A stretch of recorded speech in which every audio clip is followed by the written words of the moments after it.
Middle class के लिए budget 2025 एक बहुत बड़ा रिलीफ लेकर आया है, लेकिन इसका फ़ायदा आप कैसे उठा सकते हैं? कंजम्पशन, इन्वेस्टमेंट और सेविंग्स को बूस्ट करने के लिए रिबेट का थ्रेशोल्ड 12 लाख हो गया है फ्रॉम 7 लाख।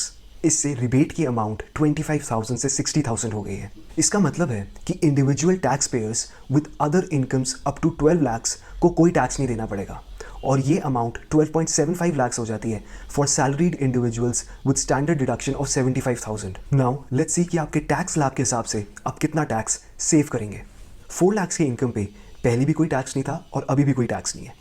8 लाख की इनकम पे आपका इफेक्टिव टैक्स रेट 5.2% है, जो कि सरचार्ज और सेस इंक्लूड करता है। इन चेंजेस के बाद आपको कोई टैक्स नहीं देना। पहले आप 31,200 टैक्स दे रहे थे और अब आपकी टैक्स सेविंग्स 31,200 है। 12 लाख की इनकम पर आपका इफेक्टिव टैक्स रेट 10.4% है एंड अब आपको इस पर कोई टैक्स नहीं देना है।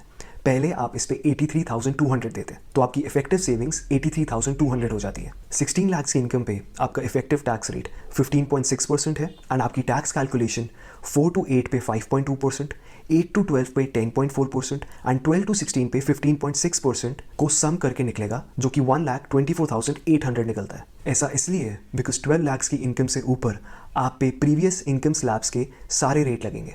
एग्जिस्टिंग टैक्स रेट्स के हिसाब से आप पे 1,76,800 का टैक्स लगेगा एंड आपकी इफेक्टिव सेविंग्स 52,000 की हो जाती है। बजट 2025 के बाद एक्स्ट्रा डिस्पोजेबल इनकम को वाइजली इन्वेस्ट करना बहुत ज़रूरी है। SIPs के थ्रू म्यूचुअल फंड्स में इन्वेस्ट करना शुरू करें या अपनी एग्जिस्टिंग इन्वेस्टमेंट्स को बढ़ाएं। ये अप्रोच रिटायरमेंट या फिर चाइल्ड एजुकेशन के गोल्स के लिए बहुत अच्छी है। स्टेबल रिटर्न्स के लिए आप डेट इंस्ट्रूमेंट्स में भी इन्वेस्ट कर सकते हैं। कंजर्वेटिव इन्वेस्टर्स के लिए फिक्स्ड डिपॉजिट्स और डेट म्यूचुअल फंड्स एक सेफ ऑप्शन है। That's all for this video.